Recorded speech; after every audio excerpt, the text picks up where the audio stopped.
Everybody, it's just a quick video of today's lecture. A lot of people missed it, so I was just going to put this up real quick so you guys can make sure that you are on top of things. I literally have no idea how people are doing. If you haven't already, you need to go into your Google Classroom and download the notes. It's a PDF. It's right here. You can pull those up, and you're eventually going to need this project map for your project. Those two things are things that you need to download. So pause the video and go ahead and do that. All right. So we talked about the Columbian Exchange. We talked about why explorers came to the New World. Here is just a list of a couple of reasons why exploration was possible. There's some technology. They had more seaworthy ships, sturdy cargoes, and compasses, along with triangular sails.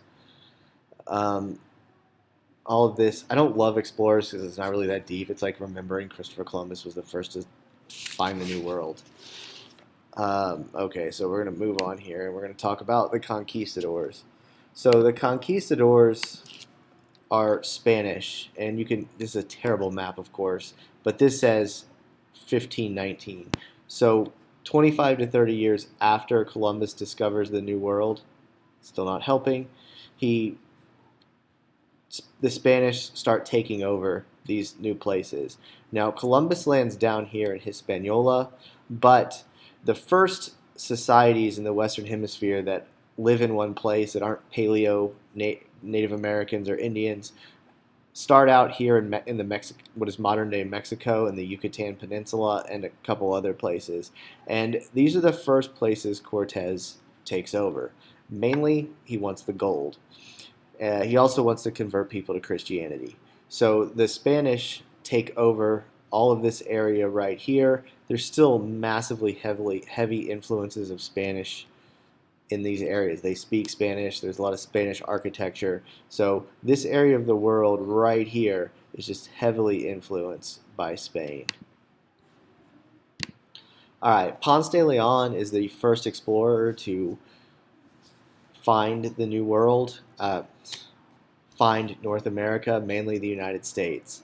And he's the first person to attempt to colonize the United States, and he does it about 150 miles north of where you guys live on the Space Coast in St. Augustine. They call it the First Coast. This is about 1513. So literally 20 years after Columbus discovers the New World, Ponce de Leon is trying to plant his flag and make a colony there. St. Augustine eventually fails because it is very hard to colonize anywhere, specifically Florida. It's hot. There's not a lot of food sources. Just didn't work out for Ponce there. He does originally look for the Fountain of Youth. All right, the final section here is the Northwest Passage. The Northwest Passage does not exist. Never did exist. The Northwest Passage was an attempt by Europeans to sail all the way across the top of North America, hoping to be able to get through here and end up being spice trading in the West, in India and those places. It doesn't actually end up happening, and the most famous explorer that looked for the Northwest Passage was Henry Hudson. If you've been to New York, you have the Hudson Bay, and the Hudson River, and you also have the Hudson Bay. And I like him because there was a mutiny on his ship. So he spends months upon months sailing around in circles in the Hudson Bay. Finally, his crew kicks him off the ship, and they leave him and his son to die in northern Canada, or central Canada, which is not a very hospitable place either, especially with no food, shelter, water, or whatever. And so Henry Hudson does not ever find the Northwest Passage, mainly because it doesn't exist, and he ends up dying in North America with his son. So pause this video because I'm going to go quick here. The Spanish conquistadors, find that on your notes, and make sure you star all of those because those are always on the test. We're looking at testing on Tuesday. In fact, we are 99.9% sure going to test on Tuesday. I'm done with explorers, ready to move on. And then the interior explorers, you need to star all of these. The Northwest Passage is always on there. It's a direct sea route through North America to Asia. It does not exist. I think Hudson's on there, but I don't like to talk about the other guys because they're too vague. LaSalle as well.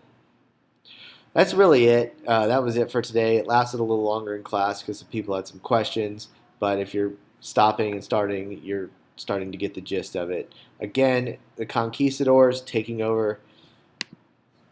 I lost my map.